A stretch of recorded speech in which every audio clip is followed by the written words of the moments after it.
Tears of the Kingdom isn't a story about saving the princess, it's a story about the princess saving everyone by erasing herself. The game plays on the traditional role of heroism by not asking her to overcome an impossible challenge, but requires her to make an impossible sacrifice. The Breath of the Wild era Zelda has perhaps suffered more than any character in all the Zelda timelines, with the possible exception of the Hero of Time.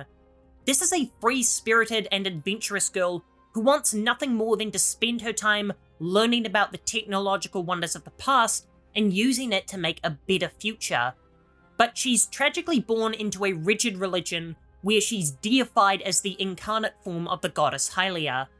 Despite her circumstance, Zelda spends endless hours praying at shrines in order to awaken her blessing, but to no avail, trapping her in a religion she doesn't believe in, and worse, one that doesn't believe in her.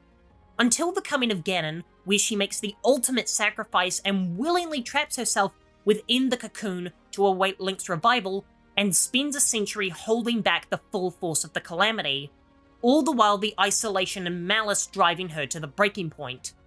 At this point, she should be a broken shell with no trace of her sanity remaining, but in the end, she's freed herself of both prisons and finally gets to live a happy life.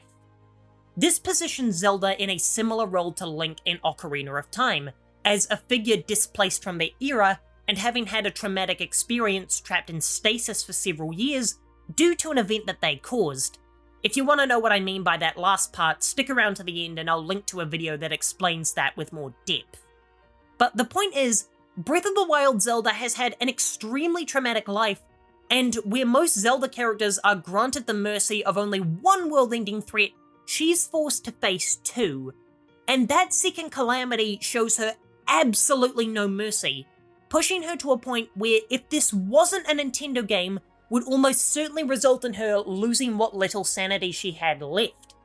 Zelda becomes stranded in a Hyrule of the distant past for a number of years, and there she finds a new home and the mother she never knew with Sonia.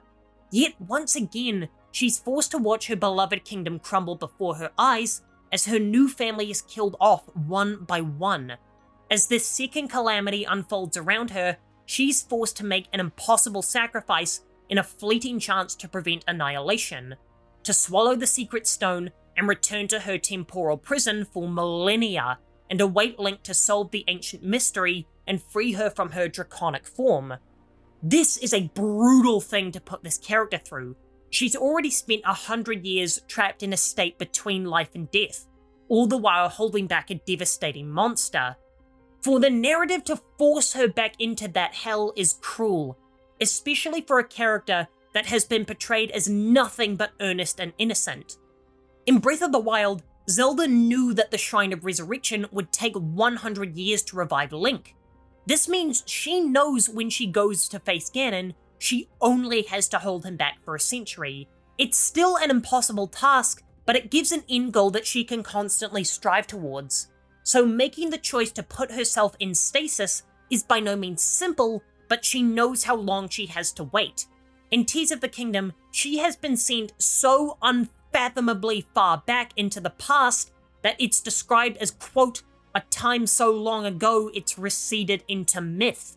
When she's forced to undergo draconification, she is doing so for a literally unquantifiable amount of time. She's going to lose her humanity for epochs, all the while soaring over the skies, searching desperately for one recognizable event in history to give her closure. Imagine being sent back in time to the Ice Age and wandering the Earth for so long you don't know when you are until you discover the construction of the Great Pyramids. What's even worse is that she doesn't have any confirmation that she can be returned to normal, as the law states that draconification is permanent and the only solace Minoru can give is that the permanence is never explicitly confirmed. For all she knows, she's going to lose her autonomy forever and wander the skies for eternity, with her will subsumed by that of a beast, trapped in a state between life and death. But is Zelda conscious during all this time, or is it merely an instantaneous trip for her as she no longer exists? Unfortunately, I think the memories scattered around Hyrule are proof that she's still in there, as these tears are initially shed to communicate to Link what happened to her and reveal her identity. Those aren't the actions of a subconscious, they were deliberate and purposeful, which to me confirms that all this time she's been in there waiting, which goes to show the intense psychological torture that Zelda has gone through across these two games, which raises the question of how it's possible that she kept her humanity throughout all of this.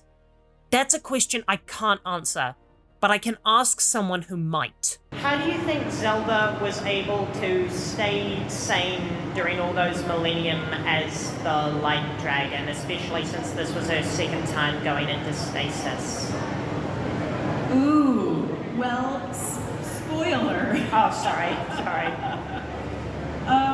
I can't speak to that specific thing because I won't speak to anything like that. But what I would say in general about her character and the way that she's written is that she certainly has a lot of tenacity and focus with whatever she's doing, and I suspect that would translate into any state that she is in. Her incredible sense of work ethic and focus when it comes to studies. So if I wanted to kind of like meditate or be in a strong state of being able to preserve myself, I would choose a brain like Zelda's. I'd be very admiring of that kind of brain. Thank you. For a similar Zelda essay going into the psychological torture of the Hero of Time, click here, and I'll be back in 2 days.